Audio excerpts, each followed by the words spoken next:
Je vous retrouve aujourd'hui pour une nouvelle vidéo, donc je suis super contente de faire ces petites vidéos là, donc une petite série de vidéos pour vous aider à atteindre vos objectifs, à mettre tout en place pour que vous puissiez atteindre vos résolutions s'il s'agit de résolutions concernant votre silhouette.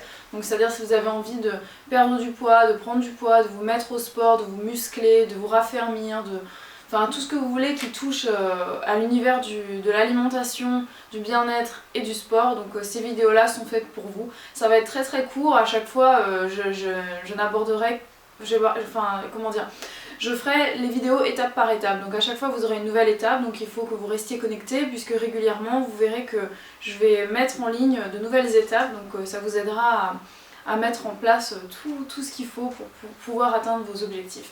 Donc la première étape pour atteindre vos objectifs, c'est celle-ci. Donc il faut savoir d'où on part. Donc c'est vrai que dit comme ça a l'air assez vague, mais vous allez très vite comprendre de quoi je parle.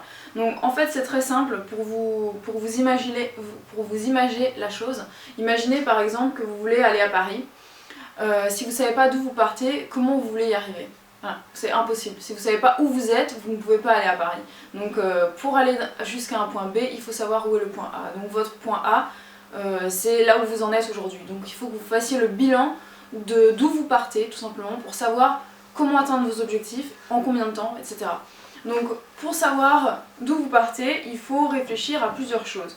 Donc déjà, il faut que vous fassiez le bilan de votre silhouette. Donc ce que j'appelle la silhouette, ça va être votre taille en hauteur, vos mensurations. Donc je vous invite vraiment à prendre vos mensurations, c'est super important, ça va vous aider à traquer, je ne sais pas comment le dire en français, à suivre bien l'évolution de votre silhouette. Donc prendre vos mensurations, c'est très important de connaître les zones qui vous gênent, c'est-à-dire vous allez vous regarder en miroir et avoir un regard le plus objectif possible, ou même carrément vous prendre en photo et regarder votre photo et regarder votre corps et vous dites voilà, qu'est-ce qui me gêne chez moi? Est-ce que ce sont mes bras? Est-ce que ce sont mes fesses? Est-ce que ce sont mes cuisses? Qu'est-ce qui me dérange le plus? Comme ça vous allez savoir vraiment d'où vous partez en regardant bien tout ce qui ne va pas chez vous. Ensuite, une fois que vous avez bien regardé ce qui vous gêne au niveau de votre silhouette, vous pouvez commencer à regarder votre composition corporelle.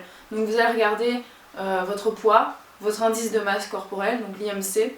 Donc ça vous permettra de savoir si vous êtes en sous-poids, si vous avez un poids normal, si vous êtes en surpoids ou en obésité. Donc c'est très très important puisque ça vous aidera ensuite à savoir si vous avez des objectifs sur le court, le moyen ou le long terme. Ensuite, une fois que vous savez ça, si vous avez un impédance-mètre, c'est encore mieux, vous pourrez comme ça connaître votre masse graisseuse et votre masse musculaire. Donc au fur et à mesure de votre route vers un mieux-être physique et psychologique bien sûr, puisque ça va de pair, vous pourrez donc voir si vous allez prendre en masse graisseuse ou au contraire en perdre, et si vous allez prendre ou perdre du muscle. C'est très important, c'est très motivant, puisque des fois on perd pas de poids mais on prend du muscle et on perd de la graisse et ça se voit pas sur la balance si on a juste écrit le nombre de kilos. Ensuite, une fois que vous avez terminé de connaître votre masse corporelle, vous allez voir un petit peu votre niveau physique, c'est-à-dire votre niveau en sport. Donc pour ça, vous pouvez faire un petit peu n'importe quoi, hein, vous regardez un petit peu, je sais pas si vous êtes, faut être très objectif, hein, si vous allez descendre et monter des escaliers 3 fois par exemple, si vous n'y arrivez pas, que vous êtes totalement essoufflé dès la première montée, c'est que vous partez vraiment d'un niveau débutant. Ensuite, si vous êtes niveau intermédiaire, voilà, hein, vous allez pouvoir faire ces 3 montées, mais vous allez commencer à être essoufflé. Et si vous arrivez à en enchaîner 4, 5 et vous êtes toujours en forme pour continuer à en refaire, c'est que vous avez un niveau avancé. Donc ensuite, vous allez vous monter un plan de sport en fonction de votre niveau. Si vous êtes niveau débutant, vous n'allez pas faire un truc trop physique. Et inversement, si vous avez un niveau avancé, vous n'allez pas vous lancer dans des trucs de débutant, sinon vous n'aurez jamais de résultat. Voilà, donc une fois que toutes ces choses sont faites, que vous avez tout noté, parce que c'est là que c'est super important, c'est vraiment que vous allez prendre un cahier et vous allez noter tout ça. Vos mensurations, votre niveau de sport, votre masse corporelle, vous allez tout noter, vous allez vous prendre en photo, je sais que c'est pas agréable, mais c'est super important. Vous allez vous prendre en photo de face, de dos, de profil, vous allez prendre en photo les zones qui vous dérangent le plus, comme ça vous allez vraiment pouvoir voir au fur et à mesure la différence et l'efficacité ou non, pour voir s'il y a des choses à rectifier dans votre programme.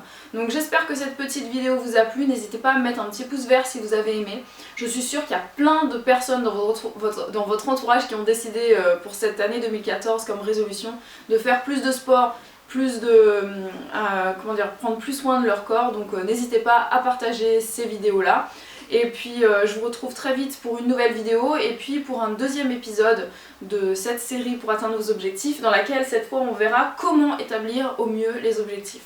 Parce que avant de savoir comment aller à Paris depuis Londres, il faut savoir comment y aller. Donc réfléchir si on prend le train, l'avion, ou voilà. On verra si on va y aller en 2 mois, en 3 semaines, ou en 10 ans, enfin voilà. Donc je vous retrouve la prochaine fois pour un nouvel épisode. Je vous fais des très gros bisous et je vous retrouve très vite. Ciao!